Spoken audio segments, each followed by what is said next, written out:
우리 하나님의 말씀 같이 보겠습니다. 구약성경 이사야 58장 9절로 11절 말씀입니다. 이사야 58장 9절로 11절 말씀. 항상 하나님 말씀을 대할 땐 그냥 책 읽는 게 아니에요. 하나님 말씀은 살았고 운동력이 있어요. 그리고 이 말씀을 읽는 자와 듣는 자들과 또 지키는 자들은 복이 있다 그랬습니다. 이 복을 우리가 다 받아 누리니까 말씀을 받을 때마다 그렇게 하나님 말씀을 기억하면서 함께 하시길 바랍니다. 자, 9절부터 11절 말씀 걸음 걷는 속도로 함께 읽습니다. 시작. 내가 부를 때에는 나 여호와가 응답하겠고 내가 부르짖을 때에는 내가 여기 있다 하리라. 만일 내가 너희 중에서 멍에와 손가락질과 허망한 말을 제하여 버리고 줄인 자에게 내 심정이 동하며 괴로워하는 자의 심정을 만족하게 하면 내 빛이 흑암 중에서 떠올라 내 어두움이 낮과 같이 될 것이며 여호와가 너를 항상 인도하여 메마른 곳에서도 내 영혼을 만족하게 하며 내 뼈를 견고하게 하리니 너는 물된 동산 같겠고 물이 끊어지지 아니하는 샘 같을 것이라. 아멘. 기도합니다. 하나님, 오늘도 말씀하여 주옵소서. 예수님 이름으로 기도하옵나이다. 아멘. 할렐루야. 저는 이제 오늘부터 몇 주간에 걸쳐서 잘 살기 시리즈 설교를 하려고 합니다. 오늘은 첫 번째 시간으로 막대기 제거라는 제목으로 함께 주의 말씀을 나누려고 합니다. 우리 기독교 신앙의 모든 것, 교리, 또 선교, 신학, 신앙, 사원행 이런 것 모든 것이 사실은 다시 오실 예수님, 예수님의 재림에 그 초점이 맞춰져 있습니다. 흔히 이것을 예수님 맞을 준비를 하자고 합니다. 교리적으로 많은 걸 알아도 예수님이 다시 오신다는 것을 빼놓으면 그냥 그것은 인간적인 탁상공론이나 이론에 지나질 않습니다. 우리가 열심히 교리를 알고 교리로 우리를 지키는 이유는 다시 오실 예수님, 그 재림의 순간에 이단이나 사이비에 빠지지 않기 위함입니다. 그러니까 이단과 사이비들은 기독교인들을 노릴 때 교리를 노려요. 교리를 가지고 자꾸 왜곡시키고 그 중에서도 제일 중요한 이 구원론을 가지고 뒤흔들려고 해요. 그러니까 여러분들이 그런 것에 흔들리시면 안 됩니다. 이런 사람들 되게 조심해야 돼요. 그동안 내가 교회에서 헛배웠어. 거길 가니까 아주 새로운 걸 배웠어. 그게 이단의 포인트예요. 항상 바울은 신약 성경을 통해서 기독교인은 신앙의 전통을 지켜야 된다 그랬어요. 전통을 구닥다리로 알고 도외시하지만 무시하지만 그건 옳은 것이 아닙니다. 정말 구습은 버려야 되지만 좋은 전통은 오늘에 되살려야 되는 거예요. 아주 기독교 신앙은 뭔가 새로운 것을 통해서 달라지는 게 아니에요. 잘 알고 있는 이미 기록한 이 말씀을 삼가 듣고 지켜 순종할 때 우리의 신앙이 더 굳어지는 것입니다. 선교도 마찬가지예요. 선교는 해외여행이 아니에요. 선교는 무슨 우리의 어떤 세력을 확장하는 게 아니에요. 아직도 복음을 듣지 못한 전 세계의 인구가 한 80% 정도 된대요. 아직도 갈 길이 멀죠. 그 영혼들을 어떻게 해서든지 우리가 찾아가든지 아니면 우리가 보내든지 또 좋은 선교사님들을 알아서 그분들이 마음껏 선교 활동을 할 수 있도록 우리가 후원을 하든지. 그렇게 하는 이유가 뭐냐?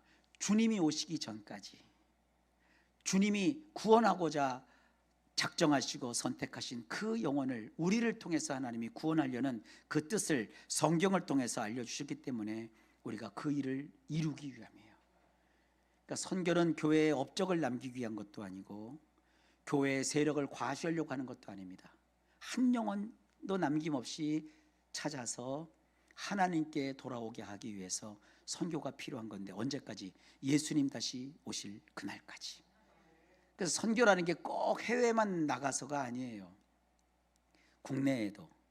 그리고 오늘도 우리 안수 집사님 기도하시는데 우리 북녘 동포들 위해서 기도할 때 참 마음이 뜨거워요. 여러분, 북한 분들이 우리처럼 이렇게 편안하게 살고 있다고 착각하지 마세요. 아직도 북한 선교를 위해서 올라오는 보고를 보면 우리는 가장 가까이에 있는 내 민족, 내 이웃, 어떻게 보면 여러분들의 먼 친척벌 되는 북녘 동포들의 그 영혼 구령을 위해서도 계속 끊임없이 기도하셔야 합니다. 왜냐? 주님 오시는 그날까지 그들도 하나님이 다 구원하시려는 뜻을 가지고 계시기 때문이죠. 신학도 마찬가지고요. 우리가 이렇게 열심히 하는 신앙생활도 마찬가지고, 또 무엇보다 우리가 착하게 사는 이유도 주님 재림이 우리 앞에 있기 때문에 우리가 착하게 사는 거예요. 자, 마치 여분의 기름을 그릇에 담아서 신랑을 맞으러 나간 5명의 슬기 있는 결혼식 들러리 같이, 보통 우리가 5처녀라고 얘기를 해요. 예수님 맞을 준비를 우리가 해야 된다고 성경이 말하고 있어요.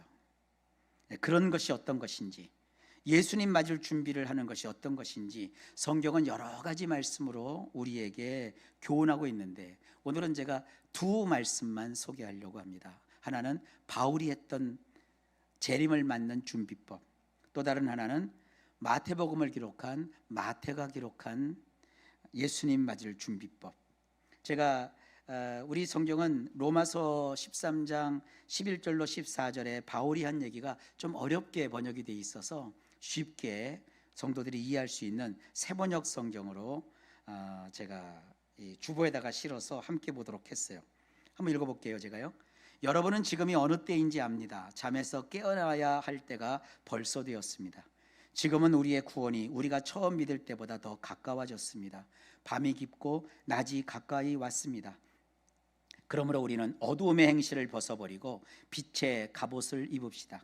낮에 행동하듯이 단정하게 행합시다.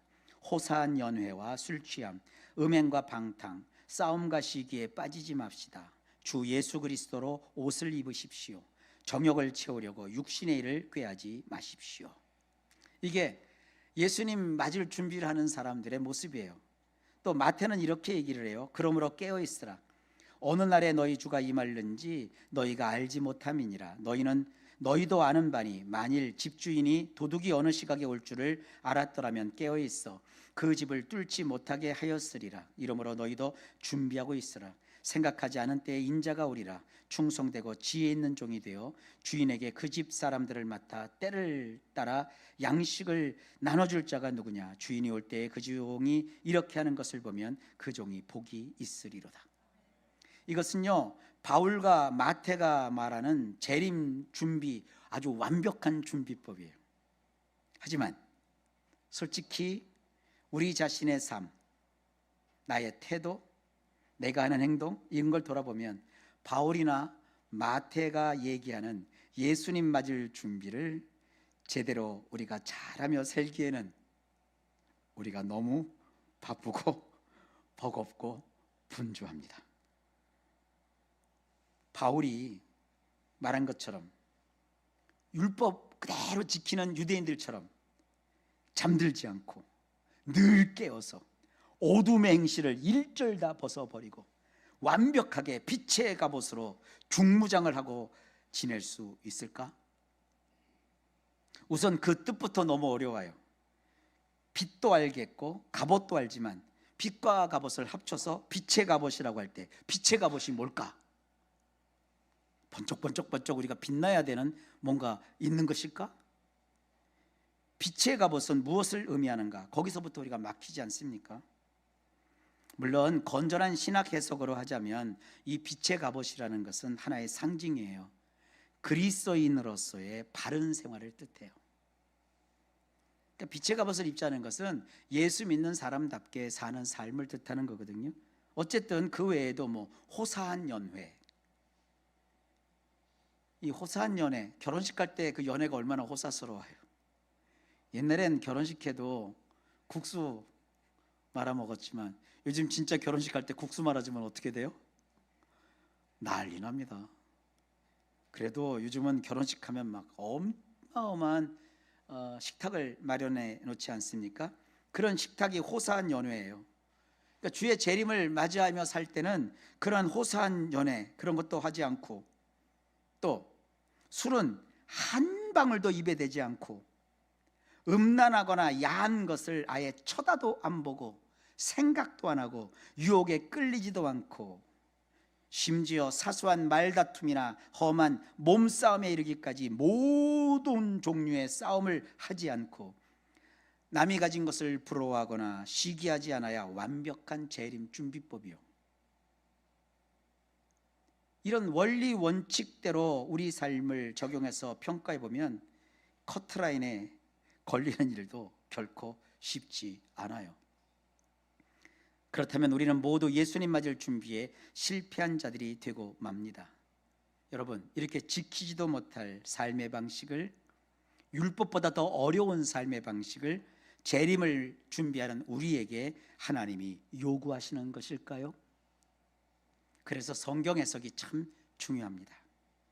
바울이나 마태의 이런 정말 초밀하고 섬세하고 아주 정확하고 까다로운 이 재림 준비 방법은 그렇게 지키며 살아야 된다, 이게 아니라 삶의 방향성이라는 거예요. 정말 그렇게 살 수 있으면 진짜로 좋겠지만, 그렇게 인간은 일상에서 삶을 살며 지내는 것이 불가능해요. 하다못해 여러분, 집에서 그 흔한 드라마나 영화 같은 거 틀어놓고 봐도 나는 원치도 않는데 거기 막 그냥 불륜도 나오고 음란한 게 막 나오잖아요. 그리고 남을 웃긴다고 해서 막 요즘은 개그 프로그램인지 코미디 프로그램도 다 음담패설이 안 들어가는 게 없어요. 그래, 우리는 가만히 있어도 재림 준비에 실패한 자가 되는 거예요. 이단들은 또 이런 걸 가지고 막 사람을 공략해 들어와요. 성경은 그렇게 해석하는 게 아니에요. 구약의 율법의 행위를 조목조목 613가지를 적어놓고 유대인들이 그대로 살려고 지키려고 했지만 아무도 율법의 조항대로 지킨 자가 없다고 분명히 성경이 말하고 있어요. 율법으로는 우리의 죄를 알 뿐이지 율법으로 구원을 얻을 자가 한 명도 없다고 그랬어요. 그런데 이 신약에 와서 예수님 재림을 준비하라고 하면서 이렇게 까다로운 율법 아닌 또 법칙을 우리에게 제시하면서 이렇게 살아라, 이걸 또 정신없이 우리가 그렇게 살아야 된다, 나는 왜 이렇게 살지 못하는가, 목록까지 만들어서 체크까지 하면 이게 예수 믿는 건지 뭘 믿는 건지, 구약의 율법 시대를 사는 건지 헷갈린다고요. 정말 중요한 것이 뭐냐, 이 바울이나 마태가 우리에게 알려주고 있는 재림의 준비법은 우리의 삶을 살아가는데, 나의 삶을 돌아보고 방향성을 잡는데 매우 유익한 거예요. 예를 몇 가지 들어볼게요.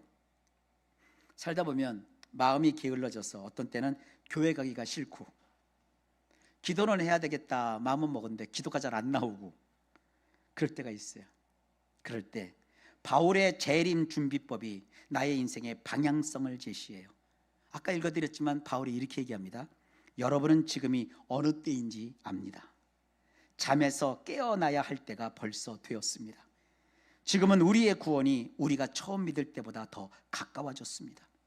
밤이 깊고 낮이 가까이 왔습니다. 그러므로 우리는 어둠의 행실을 벗어버리고 빛의 갑옷을 입읍시다. 정신이 바짝 나잖아요. 아, 내가 이러면 안 되지? 아, 내가 다시 정신 차려야지? 이렇게 바울의 말씀을 통해서 우리의 신앙을 다시 한번 돌아보는 거예요. 이러기 위해서 이 성경을 하나님이 우리에게 주신 거예요. 자, 또 한 가지 예를 들어볼까요? 살다 보면 누가 자꾸 내 눈앞에서 거슬리는 일을 해요. 은근히 그 사람이 하는 말이나 행동이나 표정에 화가 나고 짜증이 막 올라와요. 그러면서 속에서 막 그 뭐라고 할까요? 두글두글 끓면서 이런 생각이 들어요. 이걸 내가 그냥 확 질러버려? 그런 마음이 들어요. 그때 이 바울의 재림 준비법이 나에게 방향성을 제시해요. 바울이 뭐라고 얘기합니까? 싸움과 시기에 빠지지 맙시다. 주 예수 그리스도로 옷을 입으십시오. 정욕을 채우려고 육신의 일을 꾀하지 마십시오. 아, 그래, 내가 이왕 예수 믿고 살아가니 나는 예수 그리스도의 옷을 내가 입어야 되겠다. 내 정욕이나 내 감정에 휘둘리지 않고, 그러려면 내가 육신의 그 일을 꾀하지 말아야 되겠다. 그래서 그 막 화가 치밀어 오고 짜증이 막 올라올 때 확 품는 게 아니라 잠깐 시선을 딴 데로 돌려서 화를 삭히고, 이게 사람의 감정이라는 게 악한 감정, 부정적인 감정을 푸는 데는 19초면 된대요. 화가 나든 미움이 올라오든 슬픔이 올라오든 막 억울한 일이 생기든 19초래요. 19초. 19초가 짧은 것 같아도 어마어마하게 길어요. 여러분 혹시 초등학교 다닐 때 왕복 달리기 해보셨어요? 이렇게 나무 조각 놓고 그 초등학생들 초시계로 선생님이 탁탁 치면 따다다닥 달려가서 이거 딱 나무 토막 잡아갖고 저쪽으로 막 가서 놓고 또 따라로 가서 2번 왕복하잖아요. 그 시간을 딱 재면 대개 10초, 12초면 다 돼요. 저같이 걸음이 느리고 어렸을 때도 제가 달리기는 늘 늦었는데, 늦어도 10초 되면 다 왔다 갔다 왕복을 해요. 그러니까 그 왕복 달리기 하는 그 시간 동안만 잠깐 마음을 달리가지면 돼요. 화를 식히고 마음을 다잡습니다. 그리고 싸움을 하거나 비난하거나 확 질러버리려는 행동을 하지 않는 거예요. 그렇게 사는 것이 예수님 재림을 준비하는 방식이라는 거예요. 그러니까 우리가 예수 그리스도를 믿는 것은 이렇게 하나님 말씀을 잘 이해하면 어렵지가 않아요. 만약에 병원 예약을 했을 경우, 요즘은 참 병원들이 시스템이 잘 돼 있어요. 큰 병원이든 작은 병원이든 진료일에 맞춰서 적당한 시간에 휴대폰으로 알림 문자가 뜨링 하고 와요. 그러나 여러분, 예수님 다시 오시는데 그 예수님의 재림은 알림 문자가 없어요. 그러니 우리는 늘 긴장감을 가지고 깨어서 내 안에 계신 성령님의 능력을 의지하고 잘 살고 있어야 돼요. 그래서 잘 살자는 취지에서 제가 몇 주에 걸쳐서 예수님 재림을 맞을 준비를 하면서 잘 살 수 있는 실천 가능한 방법을 좀 더 자세하게 말씀드리려고 합니다. 오늘 첫 번째 시간이라고 그랬어요. 오늘 본문 이사야 58장 9절로 10절, 11절까지는 내용이 많잖아요. 그 내용을 다 얘기하는 게 아니라 그 중에서 이 한 대목을 여러분들에게 전하려고 앞에 구절과 뒷구절을 이렇게 문맥으로 펼쳐서 다 같이 한번 읽은 거예요. 그 중에서 오늘 살필 것은 만일 내가 너희 중에서 멍에와 손가락질과 허망한 말을 제하여 버리고 라는 요 구절이에요. 이렇게 우리가 살면 어떤 일이 벌어지느냐, 하나님이 어두움이 낮과 같이 되고 여호와가 항상 인도하여 메마른 곳에서도 나의 영혼을 만족하게 하며 나의 뼈를 견고하게 해 주신대요. 그리고 나는 물된 동산 같게 되고 물이 끊어지지 않은 샘 같을 것이라고 말합니다. 다시 말해서 내 삶이 지금 현재도 만족스럽고 장차 주님 오시는 그날이 되어도 결코 물이 끊어지지 않는 샘같이 성공적으로 예수님을 맞이할 수 있게 된다는 거예요. 그 비결이 뭐냐?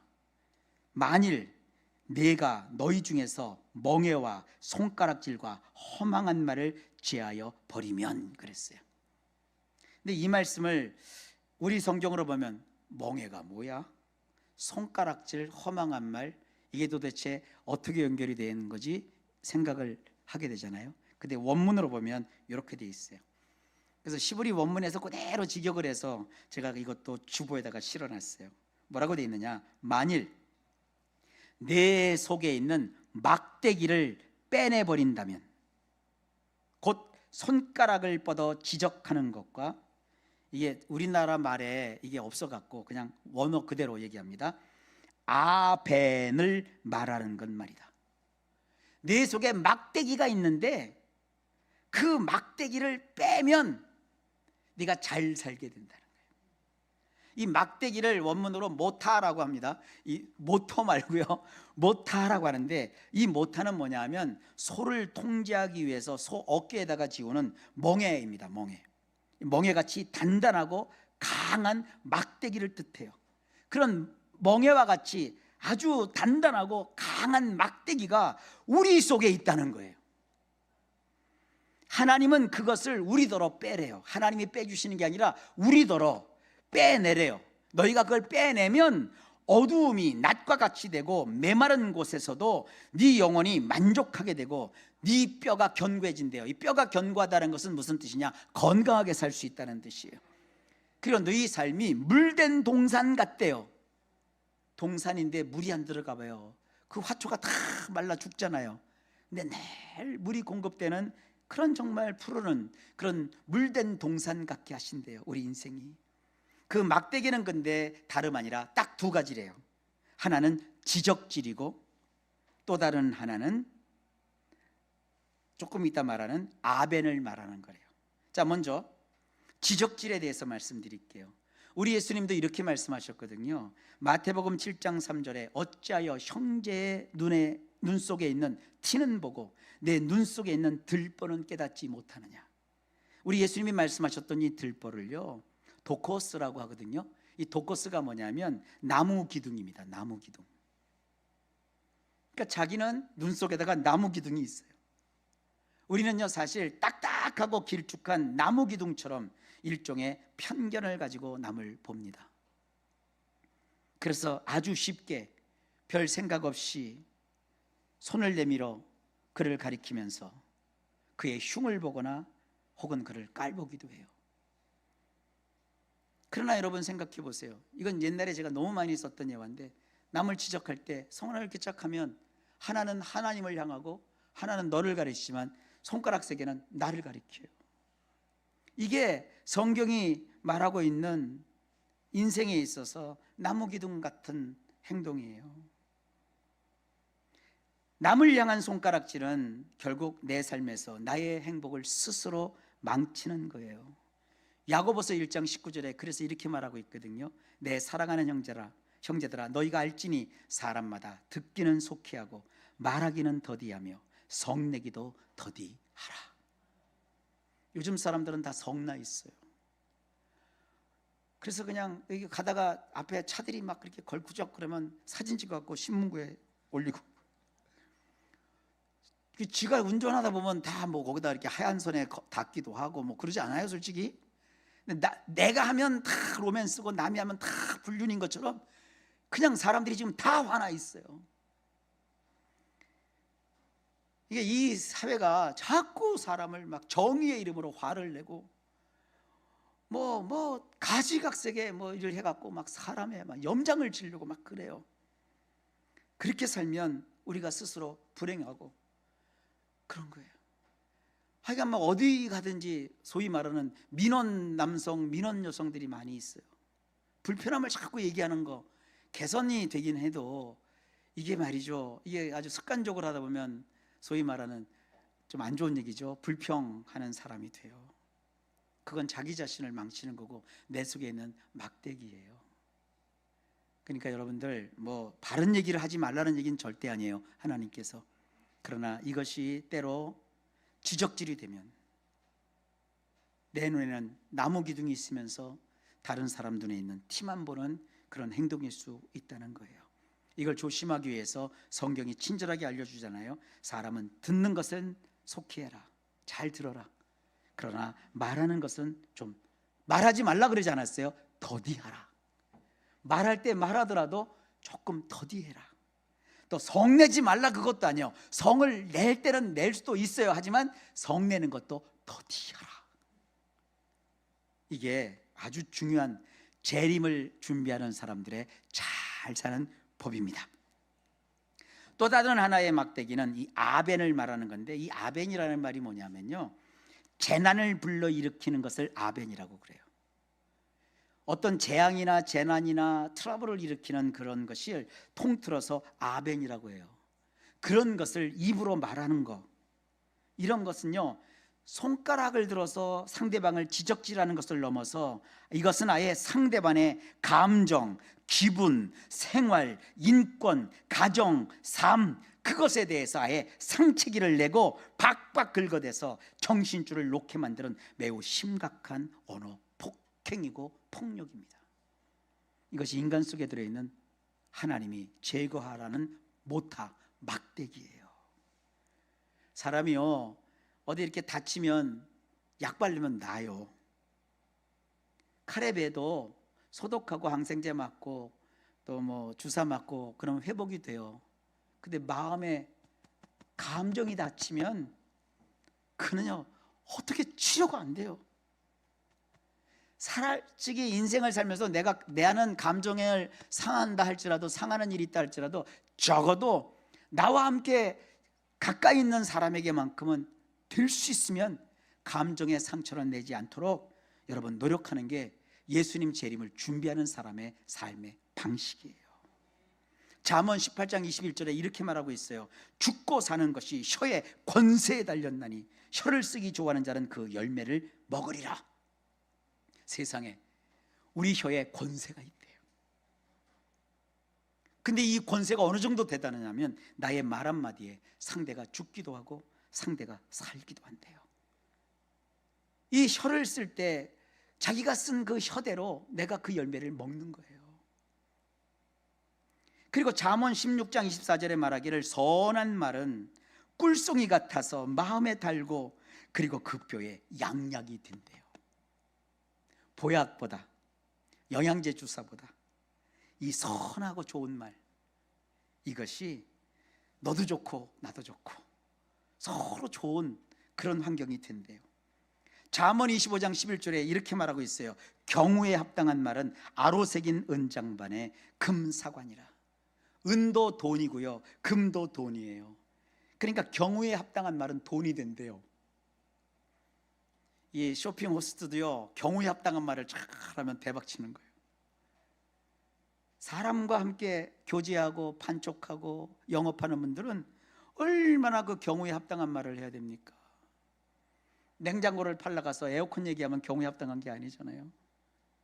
밥솥을 팔러 가갖고요, 믹서기 얘기를 하면 안 되잖아요. 밥솥을 팔을 때는 밥솥 얘기를 해야 되고, 차를 팔 때는 좋은 차 얘기를 해야 되잖아요. 우리나라 차를 너 얼마나 좋아요? 우리나라 차 팔면서 남의 나라 차 얘기하면 되냐고요. 그 좋은 점을 얘기해야 되잖아요. 세상 사람들은요, 이 경우에 합당한 말보다는 남을 핥히고 상처내야 자기가 이익을 본다고 생각을 해요. 내 물건을 팔 때 내 물건의 좋은 점, 내 물건을 사고 내 물건을 가지면 당신이 얼만큼 행복하고 얼마나 즐거울지 그걸 얘기해 주면 돼요. 그런데 경우에 합당한 말을 하지 않는 사람은 내 물건은 그대로 두고 남의 물건을 흠집내고 비난하고 비판해요. 그러면 상대방이 같이 욕을 하면 내 걸 사줄 것 같습니까? 내가 남을 비난하고 비판하고 다른 것을 욕하면 이 사람은 네 건 얼마나 좋길래 네 건 뭔데 그런다고요. 경우에 합당한 말을 하는 것은요, 가치가 있는 거예요. 그래서 우리가 기도하는 거예요. 하나님, 내 자녀가 경우에 합당한 언어 생활을 할 수 있도록 지혜를 주옵소서. 내 자녀가 만나는 사람마다 내 자녀가 이렇게 서로 함께 몸 부딪히며 인생을 살아갈 때 내 자녀의 입에 경우에 합당한 말을 하여 좋은 결과물을 가지고 하나님께 영광 돌릴 수 있도록 도와주옵소서. 그게 우리의 다 기도의 제목이에요. 여러분, 이 언어의 사용은요, 우리가 일상생활에서 잘 살기 위해서 뿐만 아니라 주님의 재림을 준비하는 슬기로운 다섯 처녀로서 신앙적으로 잘 살기 위해서도 우선 먼저 갖추어야 될 우리의 어떠한 자격이고 능력이고 행실이에요. 우리 예수 믿는 분들은 예수님 맞을 준비를 할 때 제일 먼저 준비할 게 뭐냐? 바른 언어의 사용이에요. 그래서 오늘 여러 가지 언어가 있지만 세 가지 종류의 언어만 강조합니다. 이것만 해도 잘 될 것 같아요. 첫째, 여러분들이 정말 가져야 될 재림을 준비할 사람으로서 잘 살기 위해서 필요한 게 칭찬하는 거예요. 이 잠언 27장 21절에 보면 이렇게 되어 있어요. 도가니는 은을, 풀무로 금을, 칭찬으로 사람을 단련하느니라. 이걸요, 성경 원어로 보면 좀 더 실감 있게 와닿아요. 도가니는 은을 위하여 존재하고 노는 금을 위하여 있듯이 사람은 입에 칭찬을 위해서 있느니라. 내 아내는요, 나와 함께 사는데 내 아내가 내 옆에 존재하는 이유는 칭찬을 위해서 있는 거예요. 내가 배 아파서 낳은 내 자식도 이 땅에 살아가는 존재하는 이유는 내 자녀는 칭찬을 위해서 있는 거예요. 우리 성도님들이 교회에 이렇게 많이 모였잖아요. 우리 성도님들이 우리 교회에 있는 이유도 여러분들이 칭찬을 위해서 있는 거예요. 제가 뭐 이 시간 설교자로서 여러분들에게 뭐 사탕 발림할 이유가 없잖아요. 인간은 칭찬을 통해서 단련되고 훈련되고 강력해지는 거예요. 사람이 뭐를 할 때 칭찬하면 그걸 망친다고 자꾸 생각하는 게 있어요. 근데 결국 세월이 지나고 나면요, 모르겠어요. 어떻게 살았는지 모르지만 제 일생을 살면서도 제가 고등학교 때 입시 때가 있었어요. 근데 그때 제 성적이 그렇게 나쁘게 나오지는 않았어요. 그래서 이제 이런 뭐 성적이나 학력에 대한 얘기는 제가 안 하려고 아주 다짐을 했기 때문에 그래도 아주 조금 좋은 스카이 뭐 이런 쪽으로 이제 할 수 있는 그런 게 나왔어요. 근데 그때는 저 때는요 1차가 있고 2차가 있었어요. 1차 때 이제 그 학교를 못 들어가면 2차 때 학교 원서를 써서 들어갔어요. 근데 전기후기라고 하잖아요. 근데 저는 1차 때 아예 기도원에 들어가 있었어요. 학교에서 난리가 났어요. 선생님이 막 애들 풀어갖고 집에도 전화도 하고 그놈 데려오라고 어디 갔냐고. 아예 원서를 제가 안 썼으니까. 학교에서는 조금 좋은 학교 집어넣으면 학교의 명예도 되고 그러니까요. 아, 얘가 어디로 사라졌으니까 기도원에 들어가 있었어요. 언제까지? 1차 원서 마감할 때까지. 근데 갔더니 선생님이 막 화가 나셔갖고 아는 척도 안 하시고 아주 내동댕이 쳐놓으셨더라고요. 그런데 그때 국사 가르쳤던 선생님이 계세요. 이름은 제가 너무 오래돼서 까먹었어요. 제가 교무실에 끌려갔어요. 선생님 오라고 해서 갔더니 선생님 막 나를 혼내키고 막 그럴 수가 있냐 막 그러고 막 잔뜩 그러니 미쳐도 단단히 미쳐라 무슨 신학대학을 가냐 막 그러고 그랬어요. 제 아버지가 이 신학대학은 별로 환영을 못 받는 학교였어요. 근데 국사 선생님이 다 끝나고 그냥 나갈 때 장기야 잠깐 와 그래요. 갔더니 제 손을 탁 잡으면서 하는 얘기가 너 다른 선생님들이 이해를 못하겠지만 나는 너를 응원하고 싶어. 네가 그렇게 뜻한 바 좋은 일이 있다면 아마 네가 믿는 하나님이 너를 도와주실 거야. 나는 네가 잘 선택했다고 봐. 열심히 해. 그러더라고요. 그 원서를 갖고 왔는데 저도 좀 그 신학교 원서가 좀 쪽팔리더라고요. 다른 대학은 원서가 옵셋 인쇄를 했어요. 인쇄를 해갖고 원서가 기가 막히게 예쁘거든요. 컬러풀하고. 이 신학대학 원서는 등산구 같아. 그 폰트도 말이죠. 글자체도 제일 후진 거 있죠. 다른 데는 막 종이도 막 나풀나풀한 모조지 엄청 좋은 그 원서인데 우리는 거의 제가 볼 때는 거예요. 빳빳한 마분지 같은 거. 그 원서요. 그 글자도 이렇게 막 그냥 그런 게 있어요. 엉성한 글씨체. 거기다 원서를 쓰는데 거기 선생님 추천을 해야 되거든요. 선생님이 이 학생을 뭐 이렇게 보냅니다 하고 선생님이 도장을 찍어주는데 선생님이 처음엔 도장을 안 찍어주더라고요. 그랬더니 제가 가만히 있었어요. 울면서. 그랬더니 결국 찍어주니 가! 그러더라고요. 그래서 내려왔어요. 아직 거기까지. 근데 그 선생님은 아직도 못 잊어요. 근데 지금도 저는요 누굴 만나든지 그 얘기를 해요. 여러분 희망은 놀라운 거예요. 그 선생님은 저를 칭찬해 줬어요. 칭찬이라는 게 다른 거 아니에요. 너 잘했다 이것도 칭찬이고요. 그 칭찬 노래 있죠. 잘했군 잘했어. 거기 뭐 소 팔아먹어도 잘했군 잘했어 그렇게 하지만 그런 것만 칭찬이 아니라 칭찬 속에 들어가면 인정해 주는 거. 여러분 자녀를 정말 인정하십니까? 자녀로서 인정하고 공감해 주는 거예요. 느낌을 같이 해주는 거예요. 그와 같이 공감해 주고 제일 중요한 거 경청하는 거예요. 그가 하는 말을 다 끝까지 들어주는 이것이 무언의 칭찬 언어예요. 인정해 주고 공감하고 경청해 주는 것. 예수님 재림하시는 그날까지 우리가 잘 사는 언어 습관이 칭찬의 습관입니다. 오늘 가정에서 먼저 한번 해보세요. 부부간에 그렇게 하시고 부모와 자녀간에 그렇게 하시고 그리고 우리 성도님들도 서로 그렇게 같이 하세요. 그리고 젊은 친구에서 하나만 팁을 드릴게요. 나 친구가 잘 없어. 나는 참 외로워. 그거 다른 거 없어요. 친구를 정말 좋은 친구를 사귀고 싶으면요 친구들 모임에 가서 아무 말도 하지 말고 다른 사람이 말하는 거 들어주고 맞아, 네 말이 맞아, 고개만 몇 번 끄덕끄덕 해주세요. 다음 모임에 여러분 반드시 그 친구가 부릅니다. 듣기만 잘해도 친구가 생겨요. 난 친구 없는 게 잘 안 들어줘서 그럴까? 아니, 그냥 듣는 거 말고 경청하면서 느끼면서 진심으로 들어주면 친구도 생겨요. 꼭 그렇게 칭찬의 말을 많이 가지시기 바랍니다. 그런데 두 번째는 감사의 말이에요.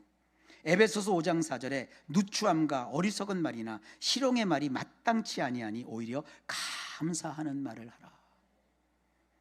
누추한 것이요, 지저분한 욕설. 욕하면 나는 시원해 속이, 그죠? 근데 습관이 되면 욕 없이면 못 살아요. 어리석은 말, 괜히 별로 알지 못하면서 우리가 짓거리는 말, 이런 거 많잖아요 세상에. 그리고 남을 깎아내리는 희롱의 말. 제일 재밌는 게 남 얘기하는 게 제일 재밌잖아요. 왜 잠언에 보면 다른 사람 얘기하는 게 이게 들어가는 별식과 같대요. 근데 그런 건 마땅치 않대요. 오히려 감사하는 말을 하래요. 그 사람이 없을 때 그 사람에 대해 감사하는 말을 많이 하시기를 바랍니다. 제가 없을 때 저에 대해서 감사하는 말도 많이 해주시고, 우리 서로 그렇게 합시다. 특히 부부도 마찬가지고, 우리 여성 동지 여러분들 남편 없을 때 남편에 대한 감사 말을 많이 하세요. 여러분 친구분들은 여러분 그렇게 감사의 말을 하면 여러분 어떻게 평가할지 모르지만 그것이 전염이 돼요. 감사의 말을 많이 하세요. 그럼 감사의 거리가 계속 생깁니다. 이건 명언이에요. 저는 또 얘기합니다. 스펄전 목사가 그랬어요. 목사님이 밤에 별빛을 보고 감사하면 하나님이 달빛을 주시고, 달빛 보고 감사하면 햇빛을 주시고, 햇빛을 보고 감사하면 햇빛보다 더 밝은 하나님의 영광의 빛을 주시는 거예요. 여러분 늘 일상에 감사의 말을 입에 달고 사시길 주의 이름으로 축복합니다. 그리고 세 번째로 축복입니다. 로마서 12장 14절에 아주 딱 잘라서 이렇게 말합니다. 너희를 박해하는 자를 축복하라. 축복하고 저주하지 말라. 히브리서 7장 7절에 논란의 여지 없이 낮은 자가 높은 자에게서 축복을 받느니라. 축복은요, 낮은 자가 힘없어서 하는 게 아니에요. 위에 있는 자가 자기보다 낮은, 급수가 낮은 자에게 하는 게 축복이에요. 그러니까 우리 성도님들은 하나님의 자녀요. 그러니까 세상 사람한테 여러분 축복하는 그런 축복권, 이걸 우리 소위 말해서 영권이라고 하는 거예요. 영권을 행사하는 그런 능력의 성도들 되시길 주의 이름으로 축복합니다. 언어의 사용에 대해서는 성경에 이외에도 아주 많은 교훈이 있어요. 중요한 것은 내 마음에 있는 막대기를 빼내고 재난을 불러일으키는 그런 말하는 습관을 다 버리고 오히려 칭찬의 말, 감사하는 말, 축복하는 말 체계로 계속 바꿔나가는 일을 하면서 살아야 예수님의 재림을 준비하며 잘 사는 삶입니다. 예수님의 재림을 준비하는 사람은 반드시 그 마음에 막대기를 빼내셔야 합니다. 우리 마음에 정말 이 마태가 한 교훈처럼 충성되고 지혜 있는 하나님의 종이 되어서 주인이신 하나님에게 그 집사람을 맡아 때를 따라 양식을 나눠주는 자처럼 그렇게 되시기를 바랍니다. 저나 여러분들이나 밥 퍼주는 사람입니다. 남에게 좋은 것을 퍼주는 그런 언어로 잘 살아서 하나님께 인정받으시고 주님 오시는 그날에 주님 앞에 서시는 물된 동상 같은 인생 살아 누리시기를 주의 이름으로 축복합니다. 기도합니다. 하나님 감사합니다. 우리 예수 믿는 성도님들 정말 잘 살 수 있도록 오늘도 지혜를 주시고 번번이 깨닫게 하여 주셔서 말씀의 방향성을 따라 멋지게 한평생 한 인생 살아가게 하옵소서. 예수님 이름으로 간절히 기도하옵나이다. 아멘.